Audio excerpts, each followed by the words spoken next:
नमस्कार मित्रों, मैं हूँ कृष्णा सर। अभी आपके सामने हम लोग भारतीय राज्य व्यवस्था के अंतर्गत भारत का संवैधानिक विकास देखेंगे। तो सबसे पहले हम लोग ये जानना चाहेंगे या जानने की कोशिश करेंगे संविधान है क्या। तो संविधान क्या है, तो इसमें हम लोग देखेंगे स्पष्ट रूप से आप देख रहे हैं कि संविधान क्या है। तो संविधान वह वैधानिक दस्तावेज है जिसमें शासन चलाने के मूलभूत सिद्धांतों का वर्णन रहता है, जिसके अनुसार किसी भी देश या राज्य के शासन को संचालित किया जाता है। यानी किसी भी देश के शासन को चलाने के लिए एक नियम कानून रूल रेगुलेशन की आवश्यकता होती है। अब इस संविधान के माध्यम से हम लोग क्या देखेंगे कि इसमें संविधान के अंतर्गत आप देखेंगे शासन, तो संविधान में ही यह चीज उल्लेख है, सरकार के विभिन्न अंग होते हैं। इन विभिन्न अंगों में कैसा आपसी संबंध हो, कैसे उन शक्ति का संतुलन हो, और साथ ही संविधान में यह सरकार द्वारा जनता को कैसे शासन व्यवस्था चलाया जाए जनता पर, इसका भी सारा चीज उल्लेख रहता है। अगर संविधान में आप देखेंगे कि संविधान के माध्यम से जनता को अधिकार दिया गया है, तो उनके साथ ही कुछ कर्तव्य भी दिए गए हैं। लेकिन हम यहाँ यह बात करेंगे, राजनीतिक व्यवस्था के अंतर्गत बात कर रहे हैं, तो संवैधानिक विकास की प्रक्रिया, फिर भारत में संविधान की विकास की प्रक्रिया के देखेंगे तो ये मुख्य प्रावधान में आते हैं। अब अगर हम लोग बात करें कि संवैधानिक विकास की प्रक्रिया, तो कैसे भारत में संविधान का विकास हुआ, तो इसीलिए ब्रिटिश ईस्ट इंडिया कंपनी के गठन से जाना होगा। कहाँ से जाना होगा? ब्रिटिश ईस्ट इंडिया गठन से। तो हम लोग जानते हैं कि भारत में संविधान का विकास की प्रक्रिया कोई एक तुरंत ही तत्काल गतिविधियों से नहीं हुई, उनके लिए काफी समय लगा। चरणबद्ध तरीके से धीमी गति से इनकी विकास हुआ। इनकी विकास की प्रक्रिया को हम लोग देखने के प्रारंभ करेंगे तो सबसे पहले हम लोग को जाना होगा कहाँ, तो ईस्ट इंडिया कंपनी का गठन। तो भारत ईस्ट इंडिया कंपनी का देखेंगे, ईस्ट इंडिया कंपनी, इसका गठन कब हुआ, तो आप सभी जानते हैं कि इसका गठन कब हुआ, 1599 ईस्वी में। कब? 1599 ईस्वी में। और उस समय 1599 में तो गठन हुआ, लेकिन इसे व्यापार करने का अधिकार कब दिया गया भारत में, तो 1600 ईस्वी में। तो उसमें ब्रिटेन की महारानी, ठीक है, ब्रिटेन की महारानी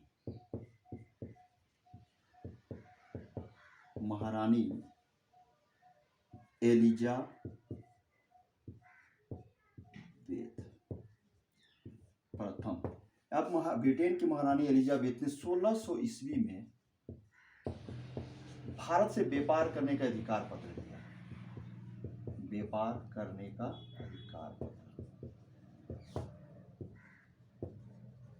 अधिकार पत्र दिया। क्या दिया? अधिकार पत्र। तो किनसे व्यापार? पूर्वी देश के साथ, जिसमें खासकर आप भारत के देखेंगे। अब आपके दिमाग में यह भी चल रहा होगा कि जब ये समझ में आ रही है कि अगर 1599 में गठन हुआ, 1600 में भारत व्यापार करने का एक अधिकार महारानी एलिजाबेथ ने दिया, तो दे दी, तो आपको लगेगा कि इस समय कौन होंगे भारत के में, जब इस समय मुगल शासक कौन थे, तो ये जानना होगा। तो इस समय मुगल शासक कौन थे, तो मुगल बादशाह देखेंगे अकबर। कौन थे? मुगल बादशाह अकबर। ये मुगल बादशाह, ठीक है। मुगल बादशाह कौन थे? अकबर थे। तो भारत में इस समय अकबर शासन कर रहे थे। उस समय ईस्ट इंडिया कंपनी गठन हुई। अब यहाँ पर देखेंगे ये इनका प्रारंभ, ब्रिटिश ईस्ट इंडिया का प्रथम उद्देश्य क्या था, तो आप देखेंगे भूमि नहीं व्यापार। भूमि नहीं व्यापार क्या है? भूमि नहीं व्यापार। इनका प्रमुख उद्देश्य ही होता है कि व्यापार करना है। लेकिन भारत की गतिविधियां जैसे आप देख रहे हैं, धीरे धीरे इन्हें लगा कि नहीं, भारत की राजनीतिक व्यवस्था में हस्तक्षेप करने लगे। हस्तक्षेप करते करते धीरे ये अपनी महत्वाकांक्षाओं को जागृत करने लगे, और इसी का परिणाम होता है कि आप देखेंगे प्लासी का युद्ध 1757 ईस्वी में। अब देखें यहाँ पर कब? 1757। तो प्लासी के युद्ध के बाद उनकी महत्वाकांक्षा जागृत हुई। तो प्लासी की युद्ध कहाँ हुई थी, तो ये बंगाल के नवाब सिराजुद्दौला और अंग्रेजों के बीच। अब देखेंगे 1764। तो आप देखेंगे 1764 ईस्वी में बक्सर का युद्ध। क्या देखेंगे? बक्सर का युद्ध। अब इस युद्ध, बक्सर के युद्ध के पश्चात अंग्रेज विजय होते हैं। तो आपको समझ में आया कि बक्सर युद्ध में किन लोगों ने भाग लिया। तो देखेंगे इस युद्ध में भारत की तीन बड़ी शक्तियां, भारत की तीन बड़ी शक्तियां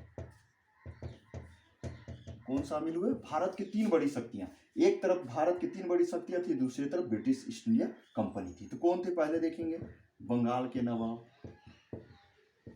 बंगाल के नवाब। उसमें बंगाल के नवाब कौन थे, मीर कासिम, मीर कासिम, मीर कासिम बंगाल के नवाब थे। फिर देखेंगे कौन, तो मुगल बादशाह, मुगल बादशाह शाह आलम द्वितीय, शाह आलम द्वितीय। और तीसरे थे अवध के नवाब, अवध के नवाब शुजाउद्दौला। और ये 3 एक भारत की शक्तियां थी, दूसरी और कौन थे, ब्रिटिश ईस्ट इंडिया कंपनी, ये थी। अब ब्रिटिश ईस्ट इंडिया कंपनी ने इन पर विजय प्राप्त किया, यानी विजय किनकी हुई, तो देखा जाए ब्रिटिश ईस्ट इंडिया कंपनी की विजय हुई। जीत किसकी हुई, ब्रिटिश ईस्ट इंडिया कंपनी की हुई। अब हर युद्ध के बाद आप जानते हैं कि एक समझौता होती है, और उस समझौते के तहत आप देखेंगे कि भारत में बक्सर युद्ध के बाद क्या होता है। तो 12 अगस्त 1765 ईस्वी को इस बक्सर युद्ध के बाद 12 अगस्त, कितना, 12 अगस्त 1765 ईस्वी में इलाहाबाद की संधि हुई, इलाहाबाद की संधि।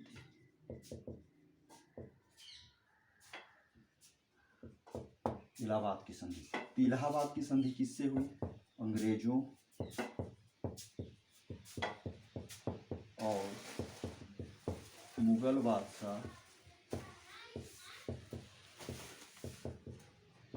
शाह आलम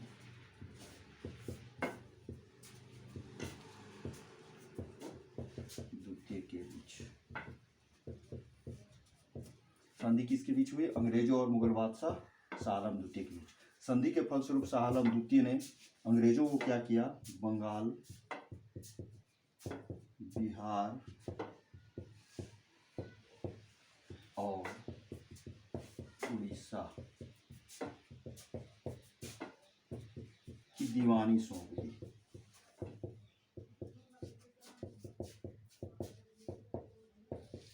अब आपके समझ में ये दीवानी क्या है रूप में है, तो दीवानी को 2 रूप में समझ सकते हैं, एक राजस्व और दीवानी न्याय, दीवानी न्याय, ये इसका मूल अर्थ में ले सकते हैं। अब ये सारा चीज हुआ, जब दीवानी मिल गई, बंगाल, बिहार, उड़ीसा की दीवानी मिल गई, तो अंग्रेज क्या हो गए, अंग्रेज क्या हुए, एक क्षेत्रीय शक्ति के रूप में उभरे। क्या रूप में, क्षेत्रीय शक्ति के रूप में, क्षेत्रीय शक्ति के रूप में उभरे।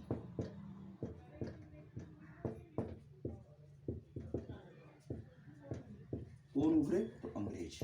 अब अंग्रेज एक क्षेत्रीय शक्ति के रूप में उभरे, तो इनके महत्वाकांक्षा जागृत होने लगी भारत में। व्यापार करने के साथ ही ये इनका व्यापार के अंतर्गत देखेंगे, इसमें भ्रष्टाचार, कुशासन की प्रवृत्ति बढ़ती गई। तब ब्रिटिश संसद में ये बार बार इस पर विवाद भी हो रहा था कि ईस्ट इंडिया कंपनी भारत में क्या कर रही है, कि वहाँ की जनता को शोषण कर रही है और उस पर अत्याचार कर रही है, इस पर। तो इस तरह ब्रिटिश ईस्ट इंडिया कंपनी पर ब्रिटिश संसद ने नियंत्रण करने के लिए, उन पर रोक लगाने के लिए, बंदिश लगाने के लिए, ठीक है, उन्होंने समय समय पर कानून बनाना प्रारंभ किया। क्या किया, समय समय पर कानून बनाना प्रारंभ किया। इसी कानून बनाने के क्रम में आप देखेंगे, यहीं से कानून बनाने की जब प्रक्रिया प्रारंभ हुई, तो संवैधानिक विकास का संवैधानिक विकास की स्थिति प्रारंभ हो गई। अब ये संवैधानिक विकास की स्थिति प्रारंभ हो गई, तो आप क्या देखेंगे कि भारत का संवैधानिक विकास अंग्रेजों के अंतर्गत शुरुआत हुई, और यह विकास की प्रक्रिया को 2 भागों में बांट कर देखेंगे। कितने भागों में, 2 भागों में बांट कर देखेंगे। कैसे देखें, तो 1773 का रेगुलेटिंग एक्ट, रेगुलेटिंग एक्ट, ठीक है, 1773 के रेगुलेटिंग, 1784 का Pitt's India act, Pitt's India act, फिर देखेंगे 1793 का चार्टर एक्ट, 1793 का चार्टर एक्ट। फिर 1813 का चार्टर एक्ट, 1835 का चार्टर एक्ट, 1853 का चार्टर एक्ट। ये तो हो गया आपका कंपनी के अंतर्गत। किसके अंतर्गत? तो यहाँ पे एक चीज मैं यहाँ पे कर दे रहा हूं कि British east India company, British east India company के अंतर्गत, कंपनी के अंतर्गत संविधान का विकास। अब इधर जो हम लोग देखेंगे ये ब्रिटिश ईस्ट इंडिया कंपनी के अंतर्गत विकास हुआ। अब यहाँ देखेंगे ब्रिटिश क्राउन, ब्रिटिश क्राउन के अंतर्गत। अब ब्रिटिश क्राउन के अंतर्गत देखेंगे। अब ब्रिटिश क्राउन के अंतर्गत देखेंगे तो क्या देखेंगे? सबसे पहले ये देखिए कि 1858 का भारत शासन अधिनियम, भारत शासन अधिनियम। फिर देखेंगे 1861 का भारत परिषद अधिनियम। फिर देखेंगे 1892 का भारत परिषद अधिनियम। फिर क्या देखें? 1909 का भारत परिषद अधिनियम। फिर देखेंगे 1919 का भारत शासन अधिनियम।